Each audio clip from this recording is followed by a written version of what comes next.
Assalamualaikum warahmatullahi wabarakatuh. Innal hamdalillah nahmaduhu wa nasta'inuhu wa nastaghfiruh wa na'udzu billahi min shururi anfusina wa min sayyiati a'malina. May yahdihillahu fala mudhillalah wa may yudlil fala hadiyalah. Asyhadu an la ilaha illallah wahdahu la syarikalah wa asyhadu anna Muhammadan abduhu wa rasuluh. Allahumma shalli ala Muhammad wa ala ali Muhammad. Qala Allah ta'ala fi kitabihil karim, a'udzu billahi minasyaitonir rajim. Ya ayyuhalladzina amanu kutiba alaikumus syiyamu kama kutiba alal ladzina min qablikum la'allakum tattaqun. Bapak Ibu jamaah kajian pagi Ramadan di Masjid Darussalam Kutoarjo, marilah sama-sama kita haturkan syukur alhamdulillah. Pada pagi hari ini Allah masih memperkenankan memberikan umur kepada kita, memberikan nikmat yang banyak yang jumlahnya tidak terhitung, dan kadang-kadang banyak yang tidak diperhitungkan oleh kita. Tapi Allah kasih sama kita. Allah ngasih itu beda Ibu Bapak. Allah ngasih itu sama manusia itu kalau di dunia Allah ngasih itu siapa saja dikasih. Maka kalau lagunya anak-anak TK, Allah Maha Pengasih tanpa pilih kasih, kan begitu. Siapa saja dikasih. Yang iman, yang tidak beriman semuanya dikasih, yang baik tidak baik juga dikasih semuanya. Tapi itu di dunia, dan sifatnya itu hanya 1% saja, Bu. 1%. 1%-nya ini kalau kemudian kita coba pikir sedikit, Bapak Ibu menawi dahar, itu kan jaraknya cuma 1 cm. Nikmatnya di situ. Di pangkal lidah, nek sudah masuk di sini sudah beda, apalagi nanti sudah masuk napa melih pun medal ben sami mawon. Nek benten kok warnane pink ngeten, PKU cedak ngeten. Sami nikmat di dunia itu hanya 1%.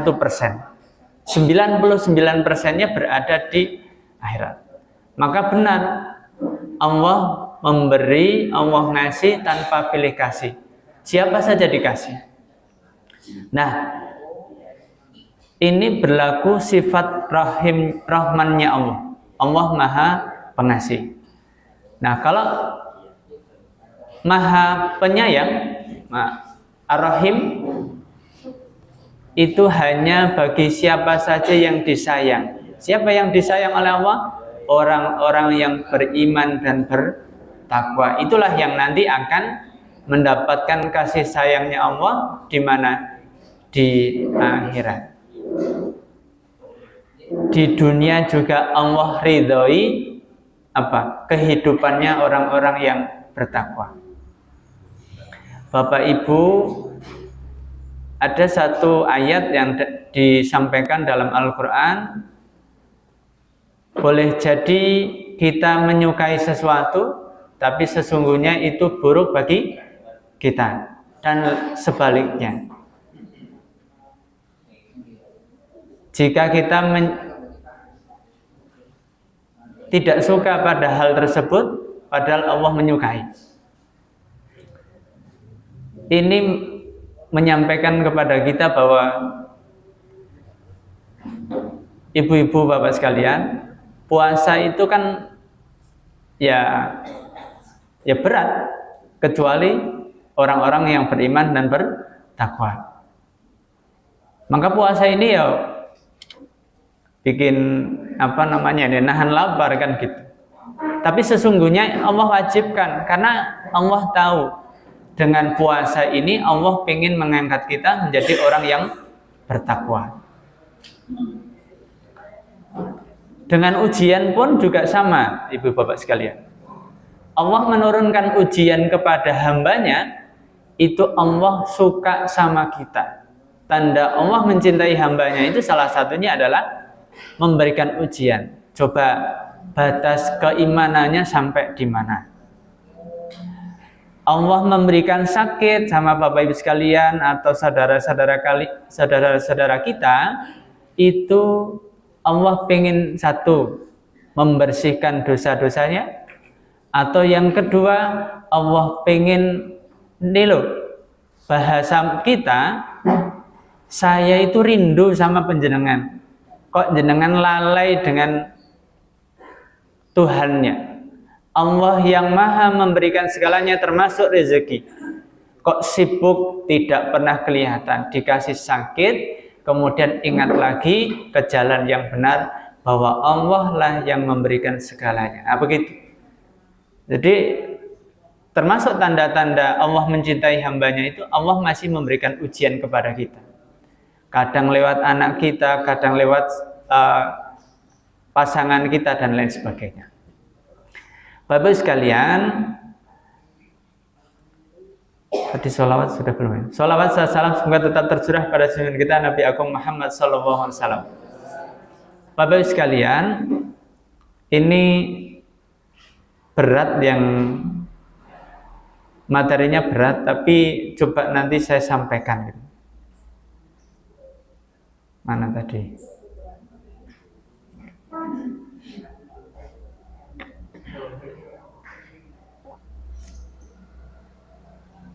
Saya pernah kenalan, jadi nggak perlu kenalan lagi gitu sekalian. Allah Mahfud dari Panti Asuhan Muhammadiyah Projo, dan asli anak panti Bapak Ibu sekalian. Asli anak panti dari Pelawasan, kemudian saya asalnya dari Wonosobo. Jadi tahun 2003 masuk panti, terus kemudian sekarang di panti lagi, ngancani adi-adini begitu. Bapak Ibu sekalian, saya dikasih judul dari rumah miskin menjadi gerakan sosial, sejarah Al-Ma'un Muhammadiyah. Al-Ma'un preso nggih. Mari Bapak Ibu sekalian kita membaca ini bersama-sama dulu. Sebagaimana kita mengingat dulu ketika Kiai Haji Ahmad Dahlan pertama kali mengajarkan ini, dan diulang sampai 3 bulan. Kalau kita sekali saja, nanti tidak waktunya habis. A'udzu billahi minasy syaithanir rajim. Bismillahirrahmanirrahim. Ara'aital ladzi yukadzibu bid-din fadzalikal ladzi yad'ul yatim.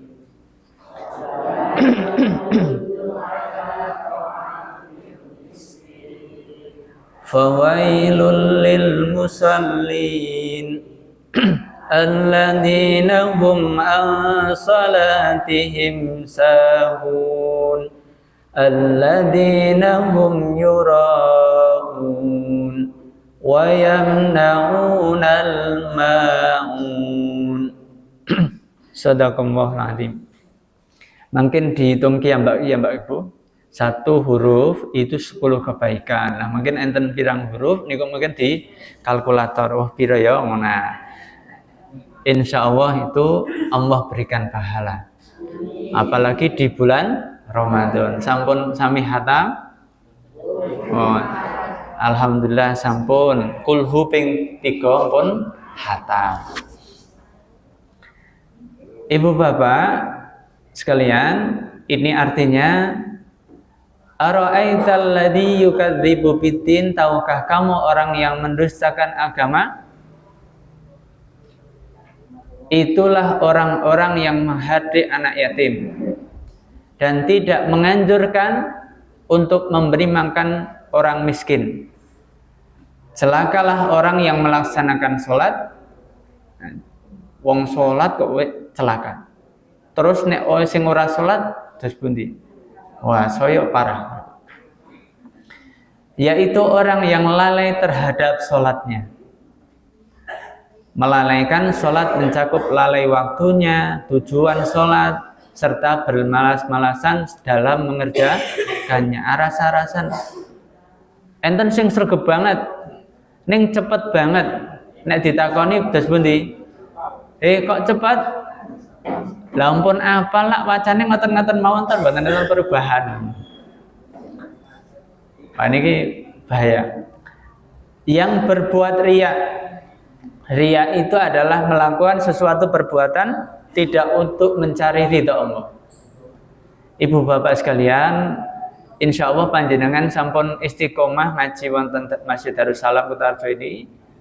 Tapi saya mengingatkan khususnya pada diri saya pribadi dan panjenengan semuanya, jangan sampai salah niat. Perkara niat itu sudah kemudian jauh dibahas oleh Rasulullah SAW. Ada seorang yang dia mati syahid, tapi kata Allah, kamu bohong, kadzabta. Malaikat seret dia ke dalam api neraka. Khawatirnya kita itu, Bapak sekalian. Sudahlah, mari daripada diseret, mending ikhlas saja. Karena banyak fadilah yang kita dapatkan ketika kita berangkat ngaji. Bahkan dalam hadisnya hatta yarji sampai pulang itu dianggap fisabilillah. Nah, begitu. Maka jangan sampai sia-sia. Kemudian yang ketujuh, dan enggan memberikan bantuan. Nah, Bapak Ibu sekalian, inti daripada ajaran teologi Al-Ma'un atau di dalam surah Al-Ma'un ini memberikan peringatan keras terhadap pendusta agama. Pendusta saja bahaya, ini pendusta agama, yaitu mereka yang menghardik anak yatim, tidak mendorong memberi makan orang miskin, lalai dalam sholatnya, hanya ingin dipuji atau riya, enggan memberikan makan, memberikan bantuan barang-barang berguna, termasuk di dalamnya adalah makan. Bapak sekalian, Kiai Haji Ahmad Dahlan ini membedah makna ini bukan sekedar sebagai bacaan sholat, melainkan sebuah instruksi untuk melakukan transformasi sosial. Bagaimana tidak, Kiai Haji Ahmad Dahlan itu seorang yang cerdas. Pada saat itu yang lain belum membicarakan, Kiai Haji Ahmad Dahlan sudah menangkap hal ini yang kemudian ditransformasikan menjadi gerakan sosial. Indonesia belum merdeka, tapi Kiai Haji Ahmad Dahlan sudah memikirkan hal itu. Dimulai dari murid-muridnya yang kemudian membaca surah Al-Ma'un ini selama 3 bulan lamanya. Baca terus, artinya juga dibaca terus. Nah, jadi dibaca terus. Secara mencatat, ini 3 bulan dibaca bersama santrinya. Lalu santrinya, nek dulu ibu-ibu sekalian, bapak sekalian, itu santri mau tanya sama kiainya, itu irip-irip rada wedi gitu, rada wedi. Tapi Kiai Haji Ahmad Dahlan ini menghadirkan yang beda kajiannya. Bahkan kalau meresani di film Sang Pencerah atau kemudian baca bukunya, maka kemudian kita temukan pengajian di sini dimulai dari bertanya. Nah, begitu. Nah, pertanyaan pertama, agama itu apa gitu. Kemudian dijawab oleh Kiai Haji Ahmad Dahlan. Nah, kemudian ini juga sama, membaca surah Al-Maun selama 3 bulan berturut-turut sampai hafal di luar kepala. Kemudian tanya, apakah kalian sudah hafal? Sudah menghafal artinya? Sudah. Kemudian tanya, apakah kalian sudah mengamalkannya? Dingak-dinguk Bapak Ibu sekalian. Nah, maka kemudian beliau menekankan bahwa menghafal, memahami saja tidak cukup. Karena Al-Quran itu bukan hanya untuk dihafal dan dipahami saja, tanpa mengamalkannya. Amalan nyata dari surah tersebut adalah mencari orang miskin dan anak yatim untuk dibantu secara konkret nyata. Saya ini bukan korban gitu. Saya termasuk penerima manfaat. Bahasa kita sekarang kan penerima manfaat. Saya sudah menerima manfaat. Betul Bapak Ibu sekalian. Saya tidak masuk panti asuhan, tidak bisa sekolah gitu. Saya sudah keluar dari MTS Negeri Wonosobo selama 1 minggu karena Bapak bilang sudah tidak mampu sekolah. Gimpun Pak kula tak medal. Saya keluar, didatangi guru MTS saya, suruh melanjutkan sampai selesai. Yang satu guru SD saya, kemudian ditawari ke panti asuhan. Saya nggak ada gambaran, saya hanya manut sama guru saya, kemudian masuk di panti asuhan 2003 dan sekarang juga masih di sana membersamai anak-anak. Jadi bukan hanya dihafal atau kemudian dipahami tanpa amal yang konkret. Maka ini dibahas secara betul konsepnya oleh Kiai Haji Ahmad Dahlan bersama santrinya. Bahkan santrinya itu sendiri kadang-kadang tidak bisa mikir. Apa yang dipikirkan oleh Kiai Haji Ahmad Dahlan itu tidak terpikirkan. Ketika membuat panti asuhan, ketika membuat rumah sakit, kemudian ketika membuat sekolah, itu sampai kemudian muridnya itu memberanikan diri memarahi Kiai Haji Ahmad Dahlan. Ya, tapi dengan nada yang tetap sopan kan begitu.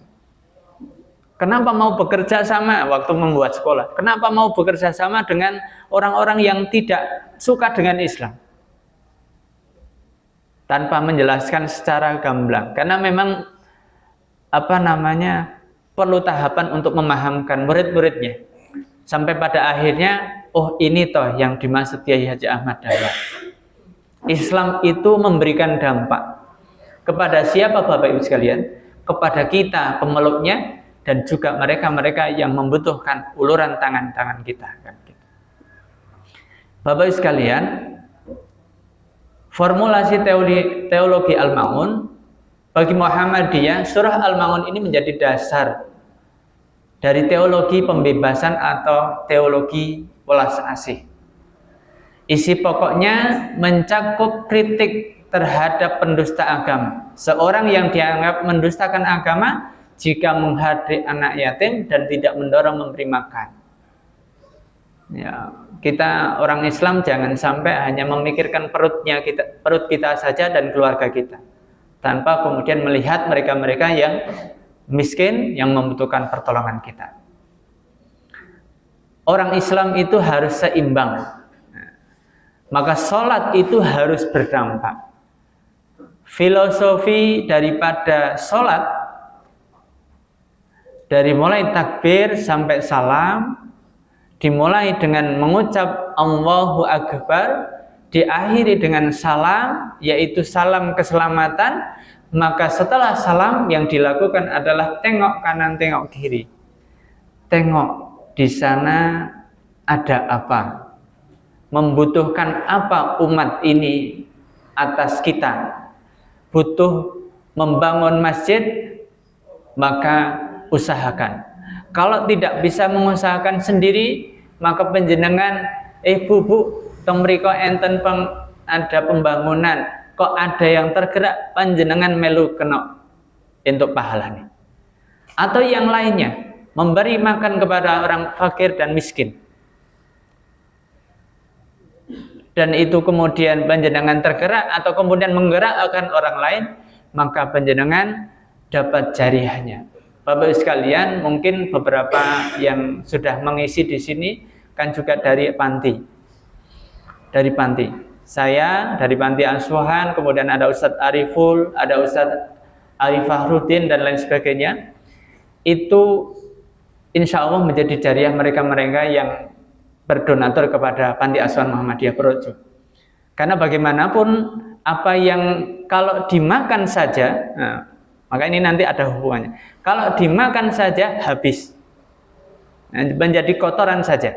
Tetapi kalau kemudian diniatkan untuk kemudian pendidikannya, memberikan beasiswa, memberikan santunan untuk kemudian mereka bisa memiliki motivasi yang sama, maka juga nanti akan menjadi jariah yang nanti setiap apa yang dia baca, setiap dia yang lakukan dan itu kebaikan akan kemudian dilimpahkan kebaikannya kepada orang yang memberikan bantuan kepadanya, kan begitu. Tentu tanpa mengurangi pahala orang yang mengerjakan. Maka sholat ini jangan kemudian hanya menjadi kesolehan pribadi. Dalam Al-Quran itu kalau kita perhatikan beberapa kali Allah menyebutkan wa aqimus sholata wa atuz zakah. Salat itu adalah kesolehan pribadi yang masing-masing kita berkewajiban untuk melaksanakan. Wa atuz zakah itu kan kesolehan sosial yang bukan hanya pada diri tetapi orang yang kita bantu, kita berikan bantuan, mereka tertolong supaya tidak meminta-minta. Sehingga kemudian mereka terangkat derajatnya, sehingga terbantu, dan kemudian mereka bisa melakukan sebagaimana manusia yang lainnya untuk kemudian tidak meminta-mintakan. Itu bagian daripada yang kemudian disampaikan Al-Quran kepada kita. Sampaikan Allah kepada kita di dalam Al-Quran. Bapak Ibu sekalian, ini dulu namanya PKO, penolong kesengsaraan umum. Dari kesengsaraan menjadi PKU, pembina kesejahteraan umat. Pada tahun 1929, gagasan ini diwujudkan untuk berdirinya PKU, kesengsaraan umum di Yogyakarta yang dipimpin oleh Kiai Haji Sujat, muridnya Kiai Haji Ahmad Dahlan. Program utamanya adalah rumah sakit dan klinik, menyediakan akses kesehatan bagi rakyat kecil. Rumah piatu atau panti asuhan, menampung dan mendidik anak yatim. Rumah miskin, memberikan bantuan pangan dan kemandirian bagi kaum du'afa.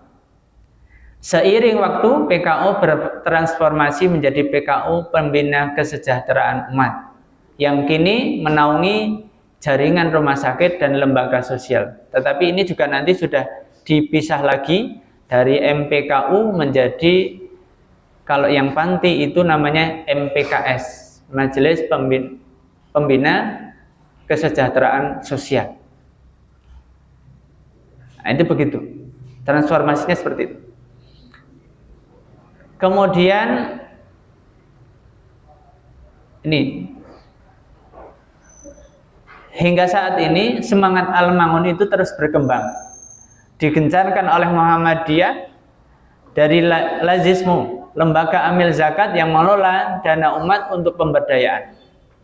Majelis Pelayanan Sosial mengelola panti asuhan dan pemberdayaan masyarakat marginal.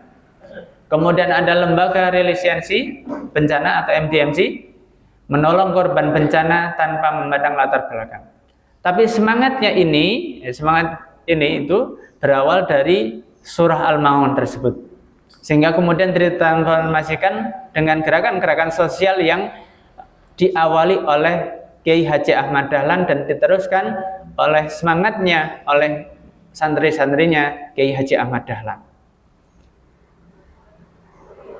Bapak sekalian, ini rumah miskin ke institusi sosial. Dulu Panti Asuhan Muhammadiyah Plausan Projo itu juga berdiri tahun 1950. Namanya dulu tempatnya itu bukan di Plausan tetapi di Jalan Kiai Haji Ahmad Dahlan dekat dengan kantor Perhutani. Namanya dulu Rumah Yatim Muhammadiyah. Jadi masih rumah. Rumah ada seorang tokoh-tokoh yang kemudian membina anak yatim, duafa di situ. Nah, kemudian telantar kalau waktu itu. Kemudian tahun 1953 itu pindah di Pelausan, namanya masih sama Rumah Yatim Muhammadiyah. Kemudian baru tahun sekitar 54 itu namanya diganti dengan PAYM dan Tunet, Panti Asuhan Yatim dan Tunet Muhammadiyah Projo waktu itu. Kemudian tahun sekitar 2000-an namanya diganti menjadi LKSA Panti Asuhan Muhammadiyah Projo. Kalau di Muhammadiyah namanya sudah keren, MCC, Muhammadiyah Children Center. Nah, jadi sama LKSA. Apa itu LKSA? LKSA itu Lembaga Kesejahteraan Sosial Anak. Anak-anak yang masuk panti asuhan itu bukan lagi kemudian sebagaimana tadi hanya ditampung, dikasih makan, ya sudah gitu. Tapi bagaimana anak-anak yang masuk situ itu adalah anak-anak yang punya nasib, punya motivasi yang sama di dalam pendidikan. Sehingga kemudian ini dibaca terus oleh Muhammadiyah, dikembangkan. Jadi bukan hanya digedeke, dilemokke saja. Nek wis lemu bleh, bukan. Tetapi bagaimana mereka itu terbantu makannya, tapi terbantu pendidikannya. Nah, kalau Pelausan ini begini, sejak almarhum Pak Sajio sudah mulai kemudian ini butuh kiai kirim ke Gontor. Ada Ustadz Ariful, ada Ustadz Wahyudi kirim ke Gontor. Habis selesai masuk ke PUTM. Nah, akhirnya kemudian bisa regenerasi. Kemudian butuh dokter, kita kirim ke dokter. Walaupun yang baru-baru belum. Kalau dulu kurang tahu saya. Belum ketahuan yang dokter. Tapi kalau yang perawat, penghulu, kemudian guru, ada bidan, itu sudah banyak. Tentara sudah banyak. Nah, cuman ya masih kita mengalami kelemahan di dalam pendataan alumninya. Nah, begitu. Jadi bukan saja memikirkan bagaimana yang penting kenyang, enggak, tapi bagaimana di panti itu tetap ada kajian sebagaimana kajian-kajian yang dilakukan di pondok pesantren. Ada kajian dirasah Islamiyah. Yang pengajarnya siapa? Alhamdulillah sekarang ini pengajarnya adalah alumni-alumni panti. Dan kami alumni yang kemudian diberdayakan. Sehingga kemudian kalau kita butuh apa, kita kirimkan, kita sekolahkan. Nah, kita sedang mensekolahkan anak di UMP jurusan psikologi. Dan kemarin saya mengikuti kajian, kan ada pesantren di SMA Muhammadiyah, kemudian dia tak suruh ngisi, alhamdulillah sudah ada regenerasi. Saya harapannya nanti panti punya psikolog, nah dia yang akan jadi psikolognya. Jadi tidak orang lain, dia alumni panti, kita sekolahkan, besok kembali ke panti, siapa pasiennya? Ya anak-anak panti. Konsultasi berkaitan dengan permasalahannya ada, begitu. Dan sekarang panti asuhan itu dikembangkan lagi oleh Majelis Pembina Kesejahteraan Sosial juga. Itu bagaimana nanti panti asuhan itu akan dikembangkan supaya di luar anak panti. Nah, artinya anak panti tapi di luar. Ini kerjasamanya dengan ranting-ranting supaya gerakan kita itu bukan hanya terpaku di panti asuhan, tapi di luar juga sama. Bagaimana itu? Konsepnya adalah pengurus-pengurus ranting itu punya gawean, ya tadi ngurusi anak-anak yatim. Nah begitu. Itu dikembangkan seperti itu sehingga nanti dananya ada. Lewatnya YAPI namanya. YAPI itu ya dana dari pemerintah, dari Kemensos untuk kemudian anak-anak yatim dan piatu. Nah, sing ngurusi nanti dari ranting. Nah, itu sudah dikembangkan dan itu sudah muncul di aturan dari MPKS PP Muhammadiyah. Bapak sekalian, tentu dari rumah miskin ini kemudian ke institusi sosial yang berkembang sebagaimana berkembangnya Muhammadiyah bersama dengan Negara Kesatuan Republik Indonesia ini. Nah, Muhammadiyah juga memikirkan jangan sampai Muhammadiyah yang sudah lebih dulu itu ngurusi itu nuwun sewu ya sak-sake, sak senenge atau ya pokoknya sak anane kan begitu. Kemarin baru saja Muhammadiyah melalui MPKS PP Muhammadiyah menyampaikan menangkap apa yang disampaikan oleh Kemensos, Kementerian Sosial, Peraturan Undang-Undang Nomor 4 Tahun 2024, Nomor 5 Tahun 2024 yang menyatakan begini, bahwa panti asuhan itu harus dikelola secara profesional.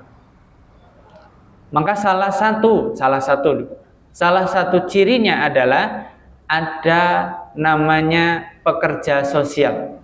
Jadi sarjana pekerja sosial. Nah, itu langsung kemudian ditangkap oleh Universitas Muhammadiyah Malang dan Jakarta. Informasi itu bocor langsung ditangkap oleh mereka-mereka yang punya panti juga. Saudara kita non muslim itu langsung daftar 40-an daftar sebagai sarjana Peksos. Nah, tahun ini ada sekitar 76 mahasiswa termasuk saya pribadi yang sekarang sedang kuliah di Universitas Muhammadiyah Malang. Nah, jurusan itu pekerja sosial. Harapannya juga nanti kembali ke panti untuk kemudian memiliki pekerja sosial sebagaimana undang-undang yang kemudian sudah ditetapkan. Harapannya tadi dari rumah miskin yang hanya menampung tapi memberdayakan, kalau bahasa kita panti itu menjadi laboratorium kader. Butuh yang bagian ini panti mampu menangkap. Umat butuh ini mampu menangkap. Nah, kemarin kita juga kehilangan Ibu. Jadi kita sudah memondokkan di Gontor. Kemudian setelah memondokkan di Gontor, kemudian masuk PUTM. Dari PUTM selesai pengabdian PUTM, habis itu dari sana bawa istri, Bu, bawa calon istri. Bawa calon istri dan istrinya itu bapaknya pengurus Muhammadiyah di Tegal. Hanya dibawa di Tegal dan menjadi pengasuh di pondok pesantren Tahfidzul Quran di Tegal sana. Ya sudah nggak apa-apa. Yang penting senada dengan perjuangan umat Islam, kan begitu. Yang penting masih berjuang di Muhammadiyah. Siapa lagi kalau bukan kita yang menyiapkan, kan gitu. Karena nuwun sewu ini kritik bagi kita ya Bapak sekalian. Kadang-kadang bapak-bapak pengurus Muhammadiyah putrane nggih mboten sekolah teng Muhammadiyah. Nah, kan begitu. Jangankan sekolah, jadi pengurus saja nuwun sewu mboten. Nah, saya terus terang saja bukan dari keluarga Muhammadiyah. Wong dulu juga seneng nek kon genduren kan gitu. Waktu kecil itu. Jadi saya SMP itu sudah bersama mereka. Tapi membaca Yasin boleh gitu, boleh. Nek dikhususkan itu yang tidak dilaksanakan. Bapak sekalian, ini kata-kata tidak dilaksanakan ini menjadi perlu saya sampaikan. Di Muhammadiyah itu kita tidak kemudian menuduh mereka-mereka yang melakukan begitu itu orang-orang yang ahli bid'ah, tidak menuduh. Muhammadiyah mengatakan tidak melakukan karena tidak ada dasar dalil yang jelas gitu. Nek sing nuduh-nuduh ada, tapi bukan kita. Dan Muhammadiyah itu sifatnya adalah senang berkawan, tidak senang mencari musuh, kan begitu. Bisa berdampingan dengan siapa saja, bahkan berdampingan dengan non-muslim. Nah, di Sorong, Universitas Muhammadiyah Sorong, itu 85%-nya adalah mahasiswa non-muslim. Loh kok bisa? Ya sakit, wong jurusannya mboten agamis. Tapi tidak sedikit mereka-mereka yang anaknya nek di sini ya kadus lah gitu. Di sana yang kemudian menyumbangkan tanahnya ini untuk pengembangan Universitas Muhammadiyah Sorong. Bahkan sudah sering diceritakan di Semarang ada namanya rumah sakit Romani Muhammadiyah. Niku Pak Romani niku yang NU. Deles pengurus mana? Sampai yang nerima wakafnya itu nun sewu Pak, niki mboten njuk pripun-pripun nggih. Ndak leres jenengan wakaf ke Muhammadiyah. Lah nggih, napa mboten angsal? Ya angsal sangat. Saya percaya kalau ini saya berikan ke Muhammadiyah, maka akan berkembang pesat dan bermanfaat untuk umat, bukan hanya untuk pribadi. Nah, ini cirinya kita Muhammadiyah itu lembaganya kalau punya wakaf namanya langsung kemudian dibalik nama menjadi Persyarikatan Muhammadiyah, supaya pengurus-pengurus yang lain tidak kemudian nakal karena kasusnya ada, ternyata investasi baru kuwi apa rumah sakitnya hilang kan gitu. Mboten saya ceritakan. Bapak sekalian,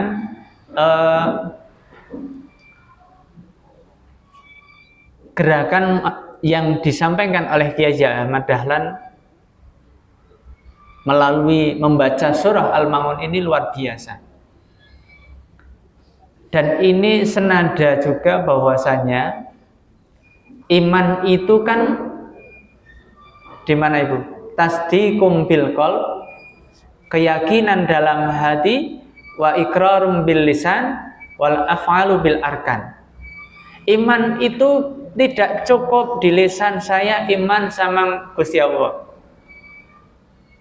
Atau kemudian di sini tapi tanpa ada perbuatan.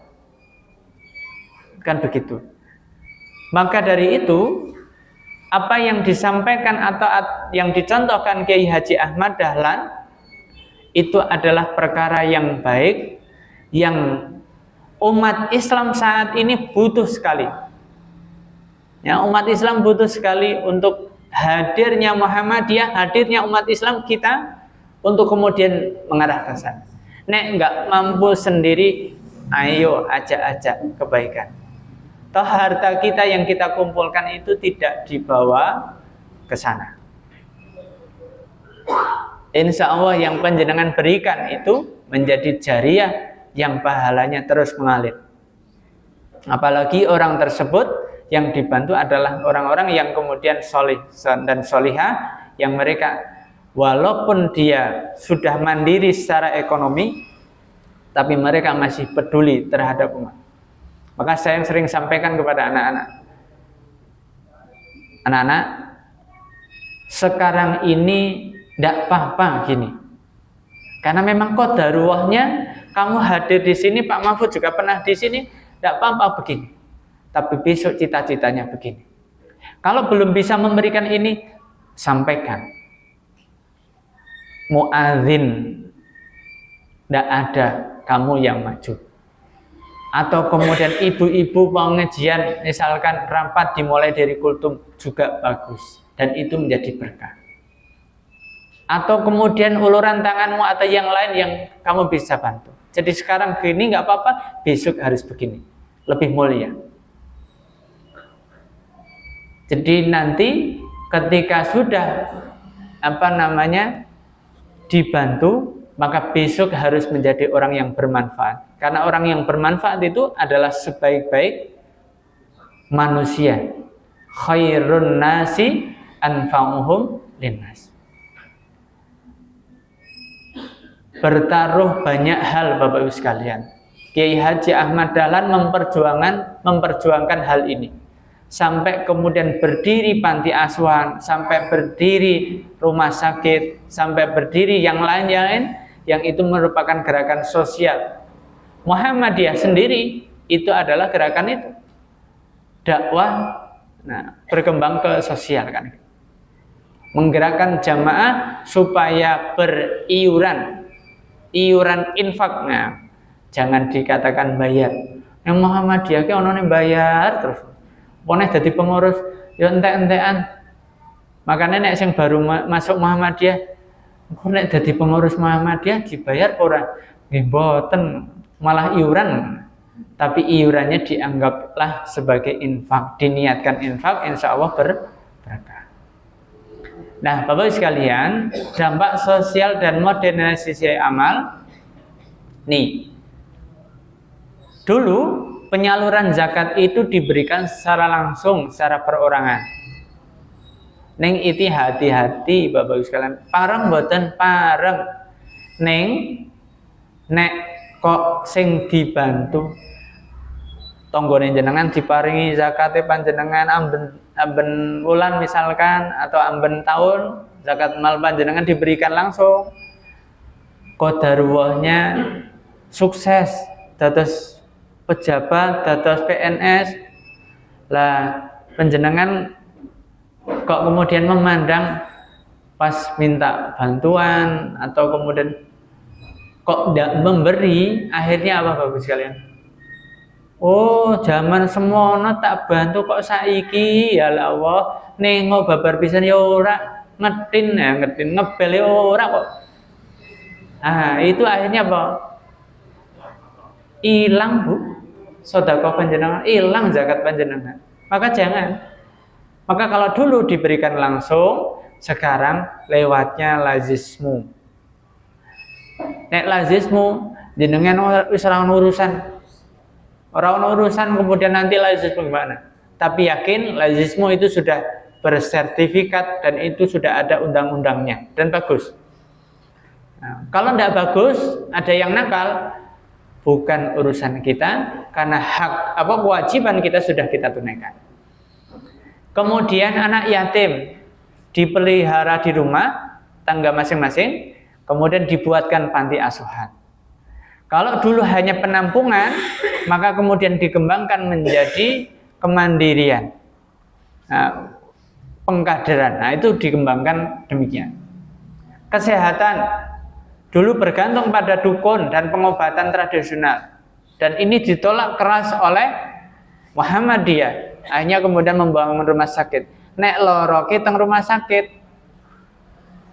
Nggih. Nek loro teng rumah sakit, nek teng desa tesenten sakniki Bu. Nah, disuwuk kono jaluke banyu ning Mbah Kiai. Dan saya Ibu Bapak, untuk membedakan kiai dan kiai, ustaz atau dukun itu bukan soal peci, jubah, baju putih enggak, tapi soal arahannya. Kui tuku kembang 7 rupa 7 warna. Terus, nek sudah begitu, ki bedone ming dukun nganggo peci karo sorbana.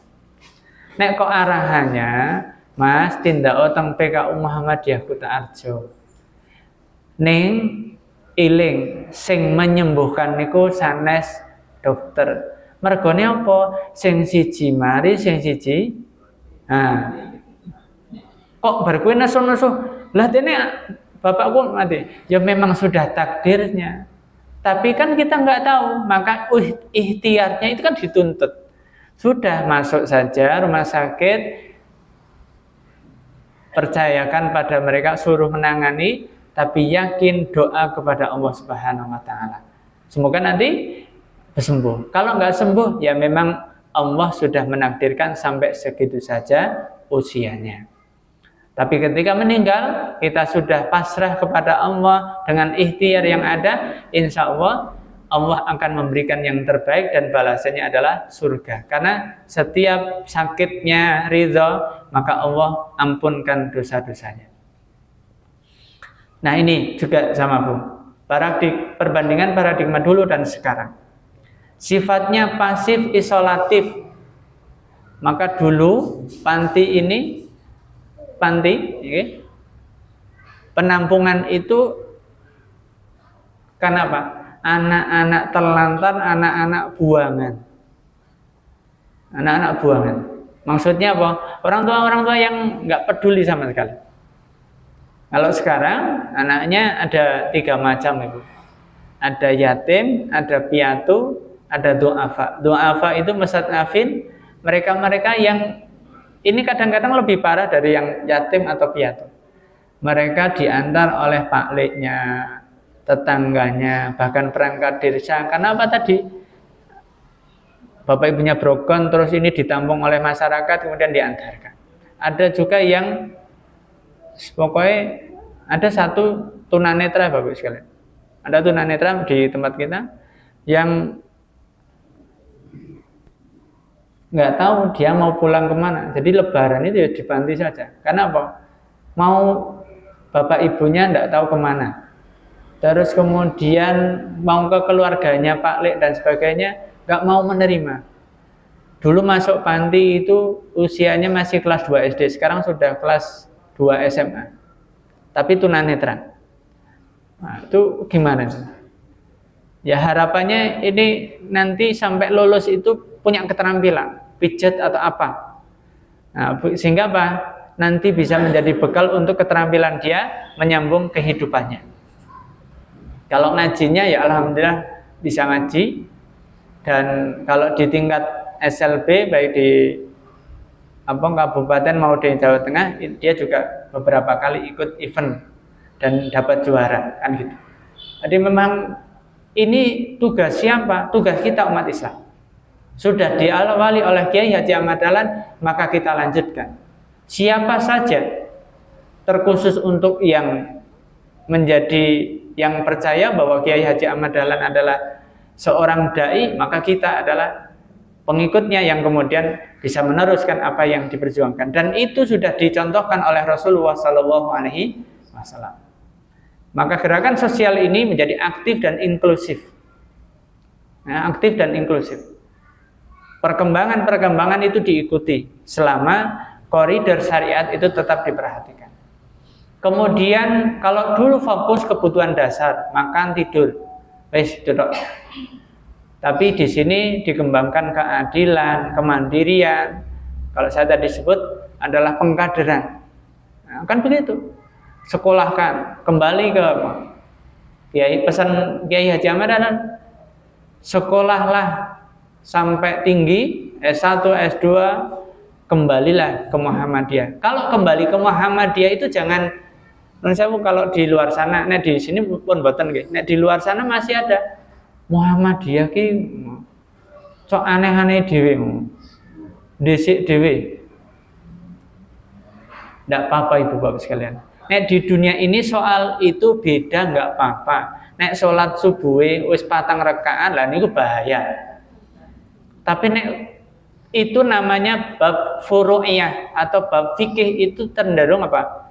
Ada perbedaan. Sudah zaman Rasulullah pun ada beda. Rasulullah nek tarawih pinten 11. Zaman Umar bin Khattab 23. Pun mboten sah ribut. Riko panjenengan nek tarawih pinten 23. Nek jenengan 11. Wong aneh-aneh kok sithik men. Sing kene balesi, "Lah kono 23 7 menit rampung." Nah. Lah jenengan melu salat ora? Mboten. Wis saya parah meneh kan gitu.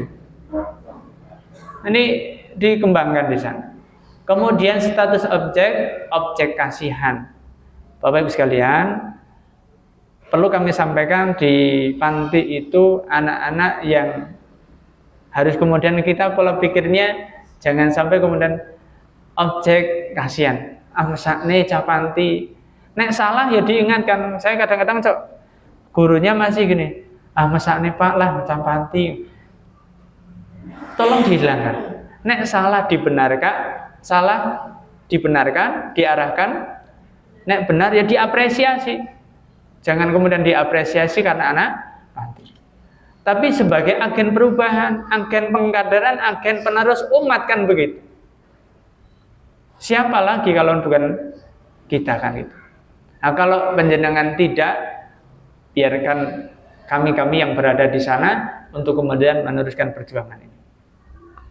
Walaupun mungkin yang tadi saya sebutkan Ustadz Ari, Ustadz Ariful Hazam dan lain sebagainya, Ustadz Nifan itu kan bagus-bagus. Nah, saya kan hanya modalnya balighuni nih walau ayatan, sampaikanlah dariku walaupun satu ayat. Nah, jadi satu ayat saja. Agen perubahan. Kemudian dulu metodenya penampungan, ini pendampingan advokasi. Maka butuh psikolog. Kowe iki jane pengen ning ndi? Oh, pengen jadi dokter, kita arahkan. Nek membiayai seluruhnya ya belum bisa, nanti jual panti barang. Masuk kedokteran kan, carinya yang beasiswa, tapi belum tembus ini. Yang UMY dan UAD, Unisa juga belum. Tapi kalau perawat, bidan dan lain sebagainya sudah. Dan kami yang berada di sana juga mohon doa Bapak sekalian, semoga kami juga bisa memberikan pelayanan yang baik, mengarahkan mereka sehingga kemudian baik, hasilnya baik. Tapi kami sering sampaikan, mendidik sekarang itu sama dengan dulu dengan sekarang beda. Anak-anak sekarang itu pinter-pinter ning cepet napa amem nek kerupuk niku. Mutungan kadang-kadang yo pinternya hilang gitu. Maka butuh hati-hati betul pada mereka. Tapi pinter-pinter. Saya bilang sama anak-anak, saya amati betul bagus. Anak-anak ya nakal, anak-anak pantin mungkin ada yang rada nakal gitu, rada nakal. Tapi sebetulnya nggak ada yang nakal. Ada yang sedikit ya rada aktif lah gitu, nggak aktif. Nek di luar ya minimal kon kultum ya iso, kon adzan ya iso, kon menyampaikan sesuatu ya bisa gitu. Jadi saya kan juga ngajar di SMA Muhammadiyah Projo. Itu juga anak-anak kami yang berada di sana. Ya kita termasuk kemarin tadi malam imam intraweh. Pak Mahfud tak leren makmun saja, kamu yang imam. Kan begitu. Kalau anak-anak di luar suruh kultum saja dredeg. Sebagaimana saya juga masuk panti kon ngomong dredeg pol, tapi pelan tapi pasti diajari akhirnya kemudian bisa. Bapak Ibu sekalian, kesimpulannya adalah gerakan Al-Mamun adalah bukti bahwa agama ini menjadi kekuatan penggerak perubahan sosial. Muhammadiyah berhasil membuktikan bahwa ketaatan kepada Allah harus berjalan beriringan dengan pelayanan kepada kemanusiaan, terutama mereka yang terpinggirkan atau mustad'afin. Harus diperhatikan. Terakhir ini gambar saja. Landasan gerakan sosial adalah sosial Muhammadiyah surah Al-Maun. Kemudian kalimat wala yahuddu ala ta'amil miskin berbicara mengenai memberi makan kepada orang miskin. Surah Al-Maun juga membicarakan tentang menyantuni anak yatim. Maka yang prioritas memang anak yatim dan piatu. Tetapi yang miskin juga perlu diperhatikan. Demikian Bapak Ibu yang kami bisa sampaikan. Ada lebihnya dari Allah, ada kurangnya memang dari saya pribadi yang kurang wawasannya. Kalau ada salah mohon dimaafkan. Nasrum minallah wa fathun qarib. Assalamualaikum warahmatullahi wabarakatuh.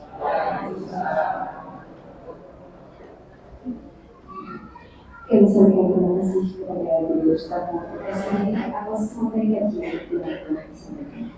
Semoga semakin meningkatkan keimanan dan ketakwaan kita kepada Allah Subhanahu wa Ta'ala. Selanjutnya kita akan memasuki ruang acara tanya jawab. Namun dikarenakan waktu yang sudah siang, kami buka satu pertanyaan saja. Kepada Bapak Ibu yang akan bertanya, kami persilakan.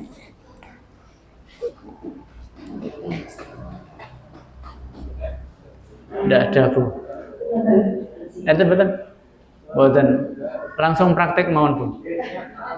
Sebelum Lebaran tunaikan zakat kita. Ngoten mawon nggih. Nah, itu gerakan sosial yang pasti kan gitu. Sampun Bu. Selanjutnya pertama infak tertentu sebesar 252 ribu. Semoga menjadi awal salih Bapak Ibu semua. Amin.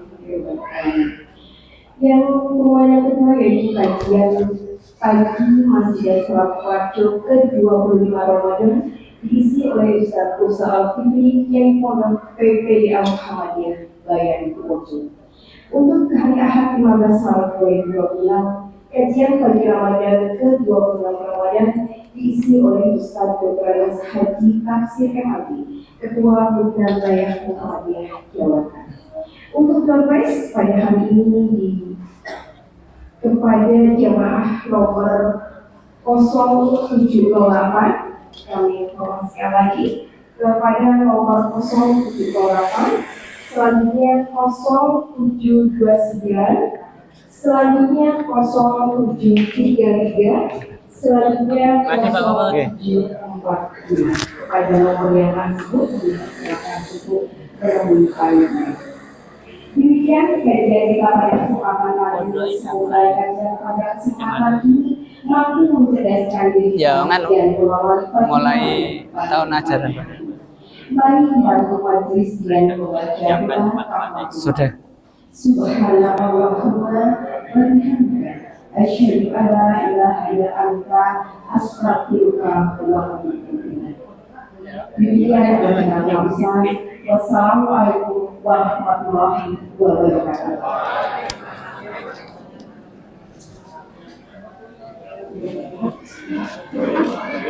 Balik sekolah.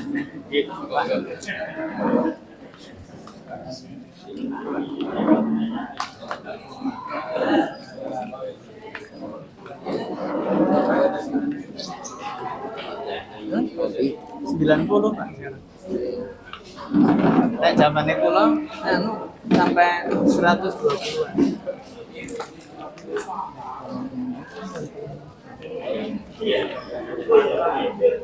Donatur. Nggih. Nggih. Enggak sampai belum meskipun itu apa namanya? Sistemnya Rin dari donatur. Rin ya. Yang jemput tiap bulan ke Nggih. rumah. Nggih. Wonten Bulan pun 3 bulan dua kan seminggu. Nah, nggih terus kula ki nganu Pak. Kalau terus Kula ki telepon nganu. ngoten lho.